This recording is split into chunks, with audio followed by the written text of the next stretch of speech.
Amis téléspectateurs, quelle joie, quelle grâce, quel privilège de partager la parole de Dieu avec vous.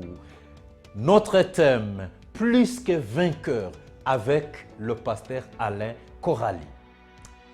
Mais bien sûr, avant de vous présenter le sujet d'aujourd'hui, j'invite Madame Caroline Corali pour sa présentation sur la vie familiale. Chers amis, bonsoir. Bienvenue à notre causerie sur la santé. Aujourd'hui, nous allons parler de dépression.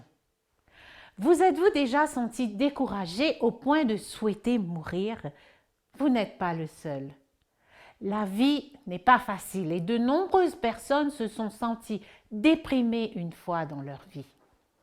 Nous parlerons aujourd'hui des conseils pratiques sur la manière de surmonter ce sentiment de désespoir qu'est la dépression. Nous nous sentons tous parfois tristes et découragés. Le découragement et la tristesse ont généralement une cause, comme un excès de fatigue, de mauvaises notes en classe, la maladie ou la perte d'un ami intime ou d'un membre de notre famille. Une personne peut avoir envie de pleurer, être incapable de faire face à son travail et parfois se sentir désespéré. Généralement, ces moments de tristesse ne durent pas plus de quelques jours. Mais une personne peut parfois se sentir très triste pendant longtemps et peut perdre l'appétit, avoir de l'insomnie, ce qui est rester éveillé la nuit pendant un long moment sans pouvoir s'endormir. Certains pourront même perdre le goût de vivre. Nous pouvons dire alors que cette personne est déprimée. Être déprimé, c'est d'avoir parfois des sentiments de tristesse. La dépression est beaucoup plus grave. Elle peut affecter le travail d'une personne, sa famille et même sa santé. Une personne déprimée a besoin d'aide tout autant que celle qui a de la tension ou une maladie cardiaque. Pour cette raison, il est très important de savoir quand une personne est déprimée, de manière à pouvoir l'aider à aller mieux. La dépression légère est très répandue. Les personnes atteintes de dépression légère peuvent avoir l'air tristes la plupart du temps ou être plus tranquilles que d'habitude. Certains peuvent devenir très bavardes et même très actives de manière à ne pas penser à ce qui les rend tristes. Mais au plus profond d'elles-mêmes, elles peuvent être déprimées. Les personnes atteintes de dépression légère continuent généralement à travailler et à s'occuper de leur famille. En s'aggravant, la dépression commence à changer la manière dont les personnes vivent. Celles-ci peuvent perdre tout intérêt pour leur travail et avoir du mal à dormir la nuit. Elles peuvent perdre tout intérêt pour les activités sexuelles. Elles peuvent aussi se mettre à boire de l'alcool et à éviter la société des autres. La plupart des personnes déprimées le sont à cause de certains problèmes dans leur vie. Ce peut être la mort d'un être cher, un foyer brisé ou de mauvaises relations, la perte de l'emploi, la maladie, le manque d'amis, la guerre et l'incapacité à nourrir suffisamment sa famille. Parfois, il est impossible de dire ce qui provoque la dépression. C'est comme ça. Comment aider un ami ou un être cher qui est déprimé? Voici quelques manières de le faire. Témoigner à la personne déprimée de l'amour, de l'encouragement, de la gentillesse, de la patience et l'aider à résoudre ses problèmes aideront généralement cette personne à aller mieux. Si sa dépression dure trop longtemps, vous devrez peut-être aider cette personne à consulter un spécialiste de santé. Nous avons tous besoin de faire de notre vie quelque chose de productif ou d'utile, que ce soit préparer un repas, faire la lessive, enseigner des enfants ou à jardiner. Une personne déprimée a spécialement besoin de ce sentiment de satisfaction produit par la réalisation de quelque chose d'utile chaque jour. Un bon régime comportant des légumes et des fruits en abondance peut aider les gens à se sentir mieux. Être actif fait une grosse différence dans la manière dont les gens se sentent. L'un des meilleurs exercices est la marche quotidienne. Il n'est pas nécessaire qu'elle soit longue. Si vous marchez pendant une demi-heure chaque jour, vous vous sentirez presque certainement mieux. Il existe des médicaments qui peuvent aider une personne à se sentir mieux. Ceux-ci sont plus utiles pour le traitement des personnes qui sont très déprimées sans qu'il y ait de raison évidente pour qu'elles se sentent comme ça. Et bien sûr, apprendre à connaître Dieu fait toute la différence. Dieu lui-même a dit dans sa parole, « Je ne te délaisserai pas, ni ne t'abandonnerai. » Cela se trouve dans Hébreux 13, le verset 5. De nombreuses personnes aujourd'hui vivent loin de Dieu et oublient qu'il est proche et qu'il peut nous aider dans notre vie quotidienne. Si vous vous sentez loin de Dieu, il vous suffit de lui demander de vous aider et il le fera. Il écoutera vos prières. Je vous invite à prendre Dieu à l'épreuve. Parlez-lui et déjà vous vous sentirez mieux. Je vous donne rendez-vous demain soir pour un autre sujet. Au revoir.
Merci Madame Caroline pour cette présentation.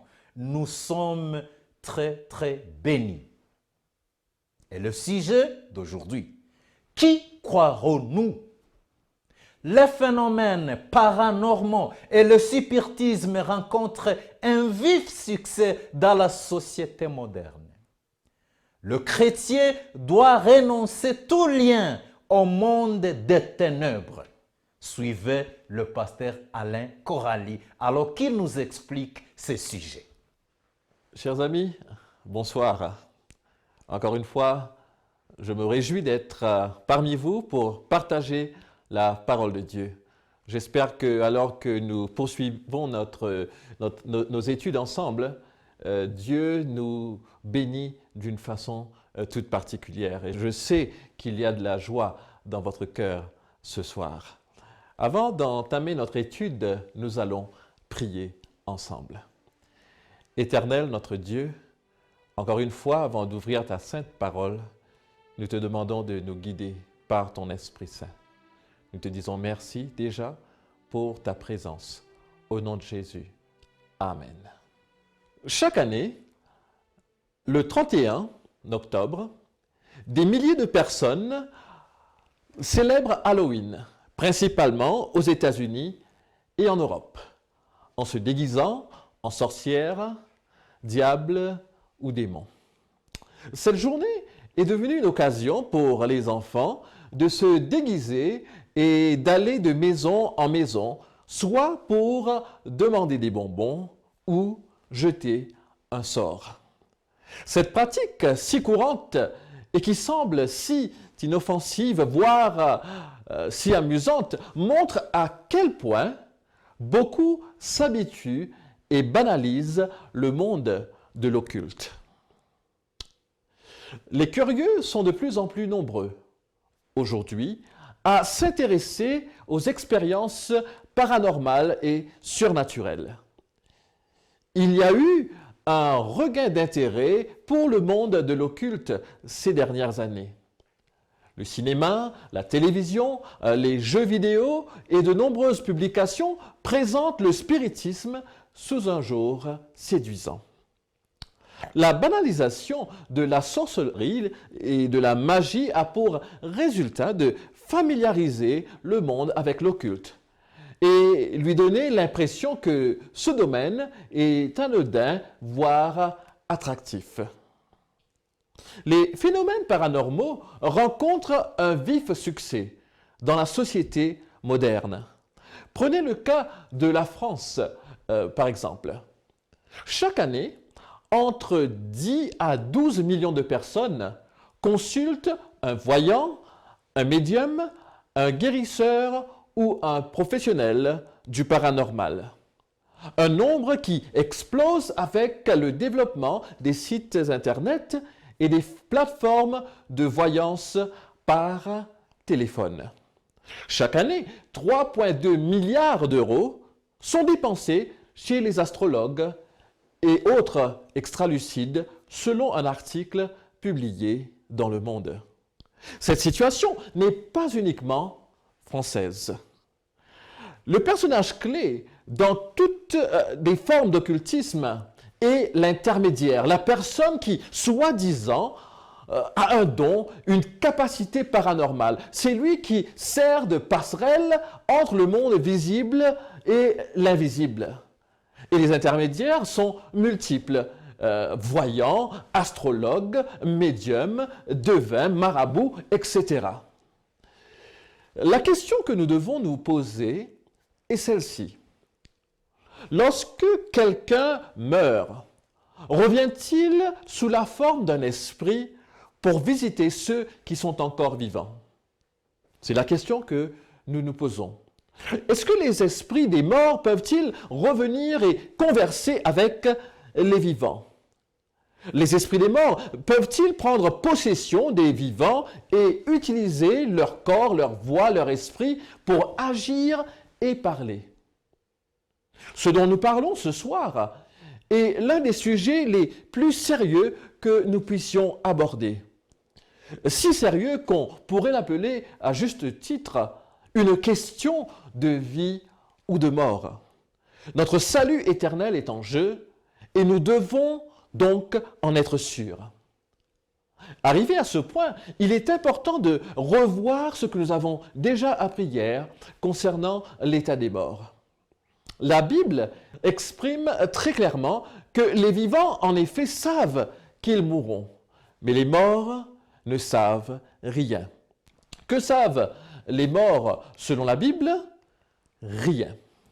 Et Job l'a clairement exprimé dans son livre au chapitre 7, les versets 9 et 10.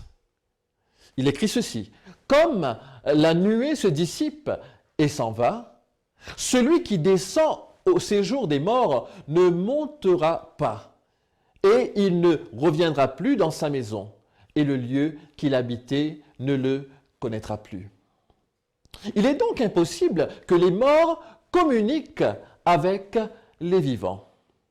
D'où vient donc la croyance que les morts continuent à vivre après leur mort?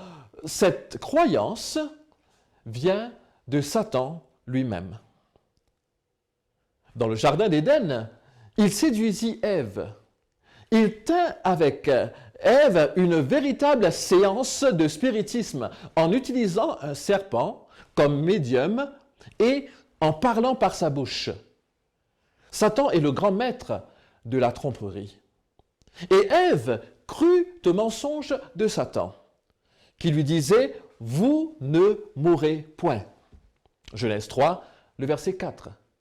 Ce mensonge était en contradiction directe avec la vérité exprimée par Dieu. Quand il dit dans Genèse 2, verset 17, « Tu mourras certainement ». Voilà le problème. qui croirons-nous? D'après les enseignements de Jésus, nous savons avec certitude que les vivants ne peuvent communiquer avec les morts. Pourquoi ne le peuvent-ils pas? Parce que les morts ne savent rien. D'où la question. Si les morts ne sont pas conscients, alors qui sont ces esprits qui communiquent avec les vivants? Quelqu'un pourrait se poser la question ce soir et se dire « Mais mon épouse est décédée il y a 2 ans. Et sa disparition étant trop douloureuse, quelqu'un m'a dit que je peux entrer en contact avec elle. Quel est votre avis? » J'aimerais pas donner mon avis personnel, mais j'aimerais donner l'avis de la Bible, ce que nous dit la parole de Dieu. La Bible ne peut être plus limpide, plus claire à ce sujet. Selon Dieu, selon sa parole, le contact avec les morts est impossible à l'homme, car les morts ne savent rien. La communication donc est impossible. Et lorsqu'on interroge les défunts, ce sont des démons qui nous répondent. Remarquez l'avertissement donné par Dieu à son peuple dans Lévitique 19, le verset 31. Il dit ceci: « Ne vous tournez point vers ceux qui évoquent les esprits, ni vers les devins. Ne les recherchez point, de peur de vous souiller avec eux. Je suis l'Éternel, votre Dieu. » Dans le livre de Deutéronome, le chapitre 18, les versets 10 à 11, Dieu déclare que parmi son peuple, il ne devait se trouver personne qui se livre à la magie, qui cherche des présages, qui pratique la divination ou la sorcellerie, qui jette des sorts, qui interroge les spirites ou les médiums, qui consulte les morts. Dieu est clair à ce sujet. Si Dieu interdit toutes ces activités, chers amis, c'est parce qu'il n'en est pas la source. Ainsi, pratiquer le spiritisme équivaut donc à discuter, à parlementer, à parler avec des démons. Mais quelqu'un pourrait toujours se dire, mais j'ai parlé à mon défunt mari. Et cela n'est pas étonnant, nous dit la Bible, puisque Satan lui-même se déguise en ange de lumière. 2 Corinthiens 11, le verset 14. Savez-vous, chers amis, c'est que les démons existent depuis la nuit des temps. Ils assistent donc à la vie quotidienne des humains. Ils connaissent nos vies, ils connaissent nos façons. Ils n'ont donc aucun mal à imiter une voix, à ressortir les expressions préférées du défunt et à révéler certains détails de la personne. À ce jeu, l'homme perd toujours. Et les conséquences sont dramatiques. Et tel a été le cas pour le premier roi d'Israël, Saül. Voilà un roi qui persista dans son refus d'écouter la voix de Dieu pendant tout son règne. Saül était très peu disposé à suivre Dieu. Et la Bible dit que Saül mourut parce qu'il se rendit coupable d'infidélité envers l'Éternel et parce qu'il interrogea et consulta ceux qui évoquent les morts. 1 Chronique 10, le verset 13. Les morts ne savent rien. Et des millions de personnes sont trompées. Pourquoi? Parce qu'elles font plus confiance à leurs sentiments, leurs sens et leurs expériences qu'à la parole de Dieu. Accepterons-nous la vérité divine ou croirons-nous aux mensonges de Satan? Seuls ceux qui ont fortifier leur esprit par les paroles de la Bible, sont capables de résister au flot des tromperies qui commencent déjà à déferler sur le monde. Nous avons besoin de connaître ces choses que dit la Bible, de les croire d'un esprit résolu et de ne pas laisser une expérience, un sentiment ou une apparition nous détourner de la vérité. Vous vous êtes peut-être posé des questions sur les expériences dans lesquelles des personnes déclarées cliniquement mortes ont été ramenées à la vie et ont raconté qu'elles flottaient dans la salle d'hôpital regardant leur propre corps, ou bien qu'elles ont aperçu une lumière vive, une vive lumière, et Jésus ou un ange qui leur faisait signe. Certains racontent même qu'elles ont vu un être cher défunt de l'autre côté de la mort. Ce n'est pas, chers amis, ce que la parole de Dieu nous dit. Et si nous n'avons pas cette parole, nous ne pouvons détecter ces tromperies et être à l'abri. Dire que voir, c'est croire, je le croirai quand je le verrai de mes propres yeux, est le plus sûr moyen d'être trompé.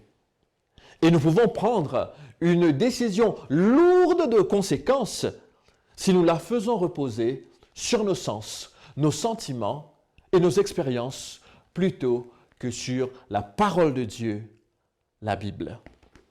Et c'est pour cela qu'il est important, chers amis, et je veux souligner cela, que les pratiques paranormaux et occultes peuvent avoir des conséquences spirituelles graves.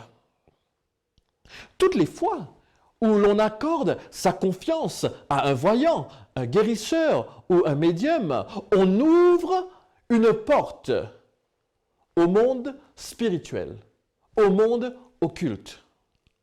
Un monde que l'on ne connaît pas et que l'on ne maîtrise pas. Par conséquent, les esprits et démons se cachent derrière et ont un droit d'accès via le voyant, le guérisseur ou le médium. Chez une personne qui pratique ou a pratiqué ou recherché les services de médium, d'astrologue ou de guérisseur, on peut souvent noter les troubles suivants. D'abord, une dépendance du guérisseur, du voyant ou du médium. C'est comme si que la personne n'arrive plus à fonctionner sans qu'elle ne consulte ces personnes. Il y a aussi une répulsion, un endurcissement à l'égard de Dieu, de la Bible, et en particulier vis-à-vis du nom de Jésus-Christ. Il y a aussi souvent des troubles de la personnalité, l'apparition de certaines maladies, des cauchemars, des crises d'angoisse, des dépressions ou oppressions. Parfois, il y a des contraintes irrésistibles, voire la violence, l'idée de suicide, et voire parfois des passages à l'acte, ou sinon des perversions sexuelles. Ces troubles peuvent aussi être le fruit de causes médicales ou psychiatriques, bien entendu. Et il convient d'être prudent et de discerner ce qui relève d'un problème occulte avéré. Il faut faire le diagnostic afin d'en être sûr. Et si le cas ne relève pas d'une de ces pratiques, il sera bon d'aiguiller la personne vers un médecin, un psychiatre ou un psychologue. Voir ces signes, ces symptômes ne veut pas nécessairement dire que la personne a des troubles parce qu'elle est en contact avec le monde occulte. Certains, parfois, peuvent simplement avoir des problèmes psychologiques ou psychiatriques.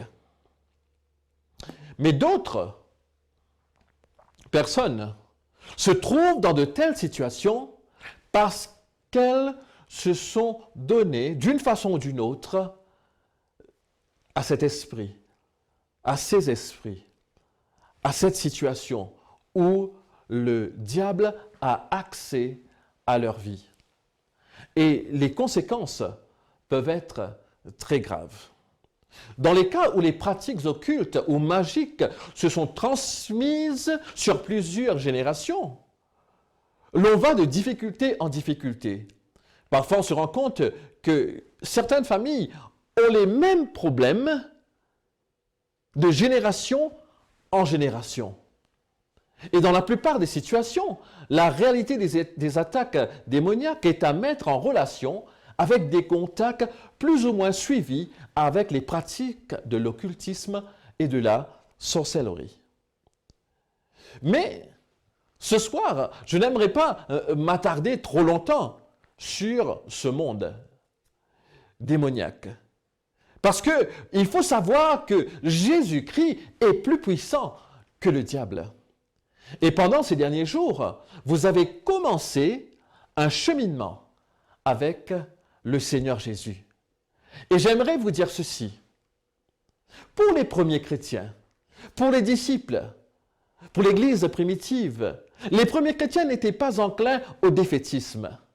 Devant les forces du mal, ils n'allaient pas là-bas comme si avec la tête baissée, courbée. Non, ils parlaient davantage de victoire, plus que vainqueur, toujours triompher. À celui qui vaincra, c'est toujours victoire, triomphe, vainqueur. Et la Bible dit clairement que nous pouvons être plus que vainqueurs, car par sa mort sur la croix, Jésus a triomphé des forces du mal. Et c'est là la bonne nouvelle. Il n'y a pas lieu de rester dans l'esclavage quand le libérateur est là pour venir à notre secours. Hébreux 2, le verset 14, déclare que par la mort, Jésus a anéanti celui qui a la puissance de la mort, c'est-à-dire le diable. Oui, chers amis, à la croix, le diable a été défait et les puissances des ténèbres ont été mises en déroute. Colossiens 2, le verset 15 nous dit ceci. Il dit que Jésus a dépouillé les principautés et les pouvoirs et les a publiquement livrés en spectacle, en triomphant d'eux par la croix. Chers amis, lui qui a soumis les esprits démoniaques durant son ministère terrestre, a brisé leur pouvoir et a rendu leur ruine définitive, certaine, quand il est mort sur la croix et qu'il est ressuscité du tombeau.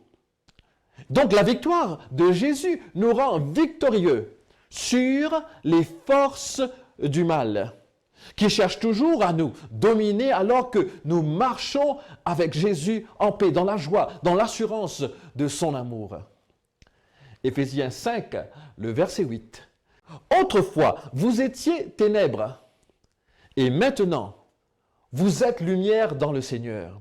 Marchez comme des enfants de lumière. » Et c'est là la bonne nouvelle. Oui, nous étions dans les ténèbres, mais quand nous avons eu la lumière de la parole de Dieu, quand nous avons eu la lumière qui vient de Jésus-Christ, nous sommes maintenant lumière dans le Seigneur. Et nous devons marcher comme des enfants de lumière.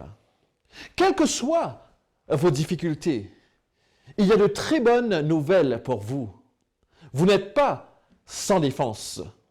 Vous n'êtes pas victime de la bataille qui se livre de superpuissances, de forces presque égales. Non, parce que Dieu est tout-puissant, Dieu est omniprésent, Dieu est omniscient et Satan a été vaincu par la croix de Jésus.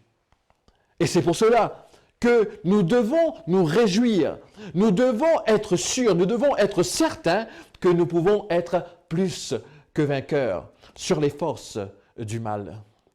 N'allez donc pas croire le mensonge du diable qui suggère que votre situation serait sans espoir contre ces attaques. Dans mon ministère pastoral, j'ai eu l'occasion plusieurs fois de rencontrer certaines personnes qui étaient enchaînées par le diable. Mais par la prière, en cherchant la présence de Jésus, j'ai vu ces personnes être libérées sous mes yeux. Satan sait que en Jésus-Christ, nous avons autorité sur lui. Mais il cherche à nous maintenir dans l'ignorance. Il est menteur.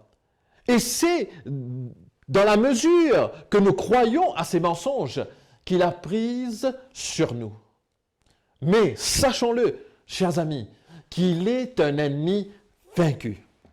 Et si nous sommes en Christ, nous pouvons être plus que vainqueurs sur l'ennemi. Nous pouvons être libérés du fardeau de nos actions passées. Si nous avons Christ comme Sauveur et Seigneur, nous ne vivons plus dans les ténèbres. Nous ne vivons plus dans la peur des pouvoirs maléfiques. Nous ne vivons plus dans l'ignorance et la vanité de notre ancienne manière de vivre. Mais notre liberté, chers amis, sera le résultat de ce que nous allons choisir de croire, de confesser, de ce à quoi nous allons renoncer et choisir de délaisser. Personne ne peut le faire à notre place. Le 19e chapitre du livre des Actes nous raconte l'expérience des croyants à Éphèse qui prirent une décision formelle de rejeter toute pratique contraire à la parole de Dieu. Nous lisons à partir du verset 17 que la crainte s'empara de tous et on célébrait la grandeur du nom du Seigneur Jésus. Beaucoup de croyants venaient reconnaître publiquement ce qu'ils avaient fait. Un grand nombre de ceux qui avaient pratiqué la magie apportèrent leurs livres et les brûlèrent devant tout le monde. Et on estima la valeur à 50 000 pièces d'argent. C'est ainsi que la parole du Seigneur se propageait et gagnait en puissance. Nous voyons ici certains qui crurent en Jésus-Christ et par conséquent décidèrent de tout abandonner, de ces choses, ces mauvaises pratiques. Ils avaient dit oui à Jésus et non au diable. Ils n'étaient pas sur un terrain neutre, non, ils avaient pris position pour le Christ. Ils n'avaient pas un cœur partagé, mais ils avaient dit oui à Jésus.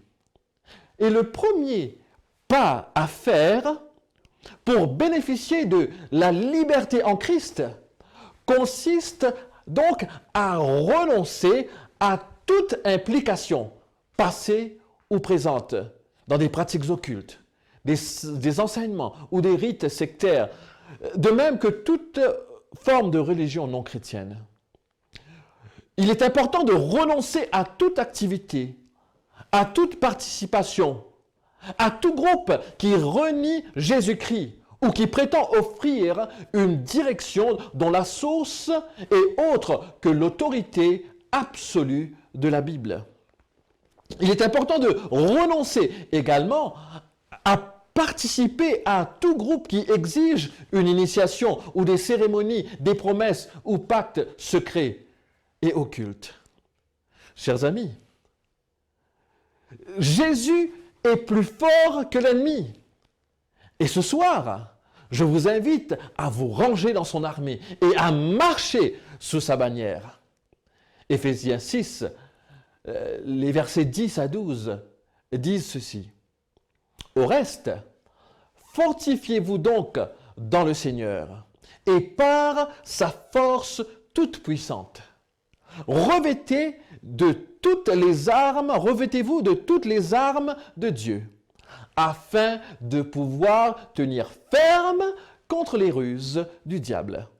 Car nous n'avons pas à lutter contre la chair et le sang, mais contre les dominations, contre les autorités, contre les princes de ce monde de ténèbres, contre les esprits méchants dans les lieux célestes. Heureusement, dans ce combat spirituel, nous ne sommes pas sans protection. Nous avons un sauveur qui est spécialisé pour délivrer n'importe qui de la puissance de l'ennemi. Chers amis, vous pouvez être plus que vainqueurs en Jésus-Christ. Quelle immense joie d'être au service du seul vrai Dieu qui s'est révélé à nous en son Fils unique, Jésus-Christ. Et Jésus-Christ, notre Seigneur et notre Sauveur, a tout accompli. Gloire au Dieu Tout-Puissant, gloire à notre Seigneur Jésus-Christ qui nous aime et qui veut être notre secours. Jésus-Christ, c'est lui la résurrection et la vie. Celui qui a porté nos péchés sur la croix, qui a expié tous nos péchés et qui est mort pour nous sur la croix, mais qui a triomphé du tombeau. Car le troisième jour, Jésus-Christ est ressuscité. Car la mort ne pouvait pas retenir le roi des rois, le Seigneur des seigneurs. Jésus-Christ a reçu de Dieu, nous dit Philippiens 2, le verset 9 à 11, il a reçu de Dieu un nom qui est au-dessus de tout nom, afin qu'au nom de Jésus, tout genou fléchisse dans les cieux, sur la terre et sous la terre, et que toute langue confesse que Jésus-Christ est Seigneur à la gloire de Dieu le Père. Tout genou, y compris les genoux des démons, doivent fléchir devant la personne de Jésus-Christ. Et c'est pourquoi, bien-aimés dans le Seigneur, ne craignons rien, car Jésus-Christ est plus que vainqueur. Et qu'en lui, nous aussi, nous pouvons être plus que vainqueurs. Mais comment être vainqueur en Christ? C'est simplement croire qu'il a vaincu. Et c'est croire que le sang versé sur la croix nous donne la victoire. C'est dans la victoire du Christ crucifié et ressuscité, le Christ qui intercède pour nous, le Christ qui revient bientôt, que nous sommes plus que vainqueurs. Et c'est pour cela que 1 Corinthiens 15, le verset 57 nous dit « Mais grâce soit rendue à Dieu qui nous donne la victoire par notre Seigneur Jésus-Christ. » 2 Corinthiens 2, le verset 14 dit encore « Grâce soit rendue à Dieu qui nous fait toujours triompher en Christ et qui répand par nous en tout lieu l'odeur de sa connaissance. » Et c'est là la bonne nouvelle. Jésus-Christ est vainqueur. Jésus-Christ triomphe. Et quand nous sommes attachés à lui, quand nous sommes liés à lui, quand nous nous sommes donnés entièrement à lui, nous n'avons rien à craindre.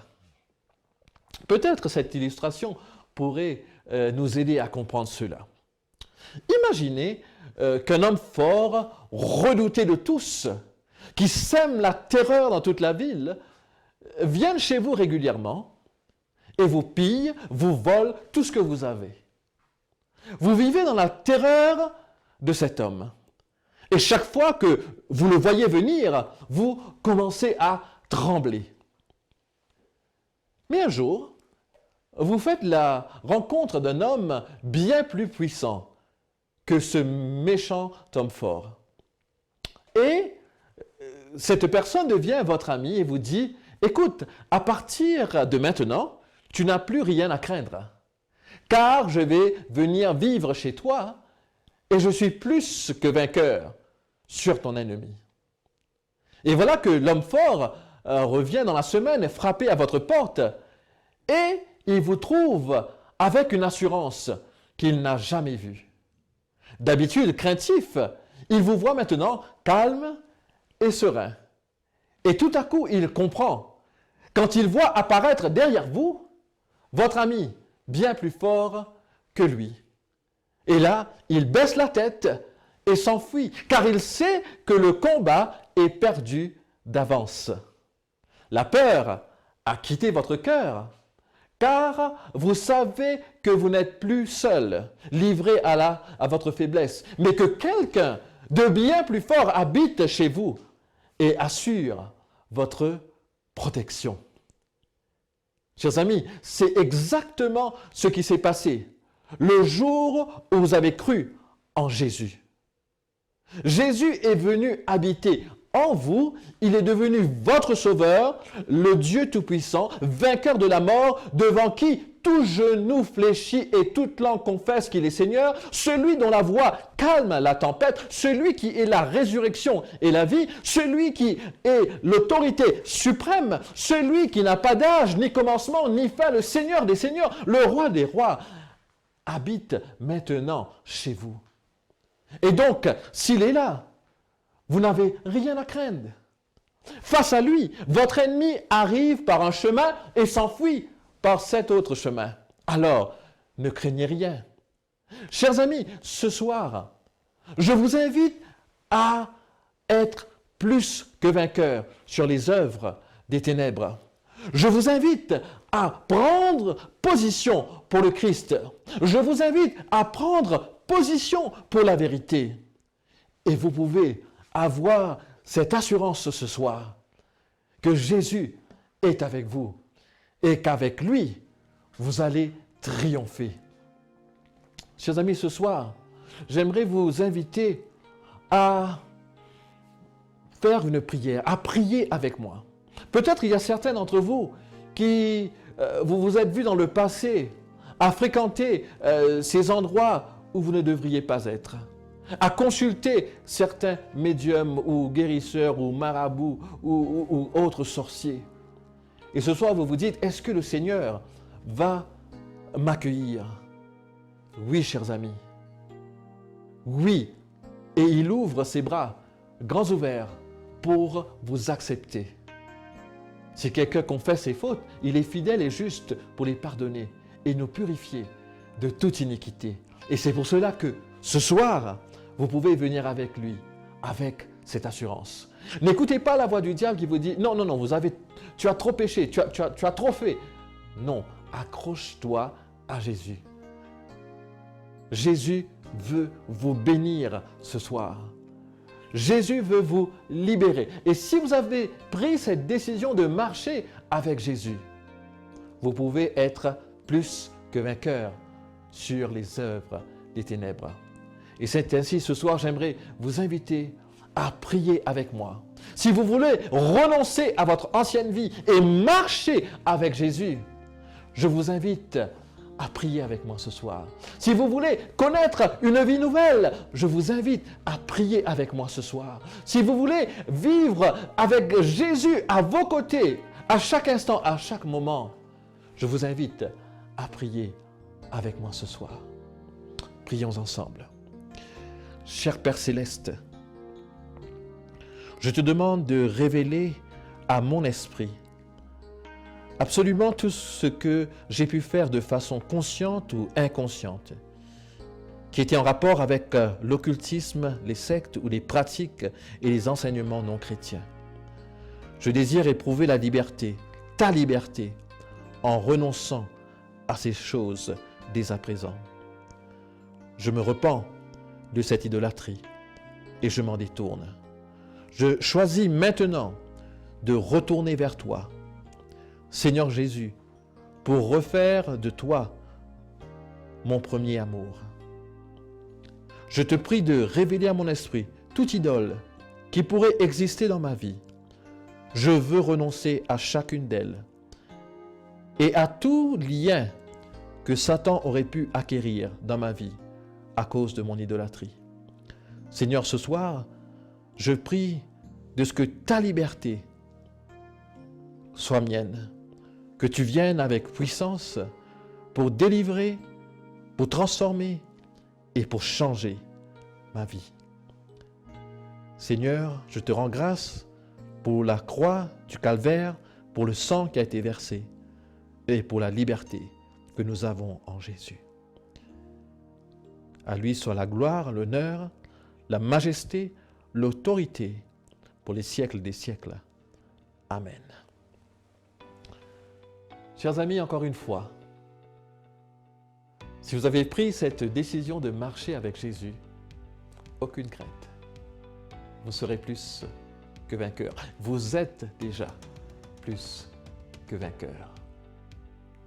Je vous invite à nous retrouver demain pour que nous puissions continuer ensemble l'étude de la parole de Dieu à la découverte de Jésus. Que Dieu vous bénisse.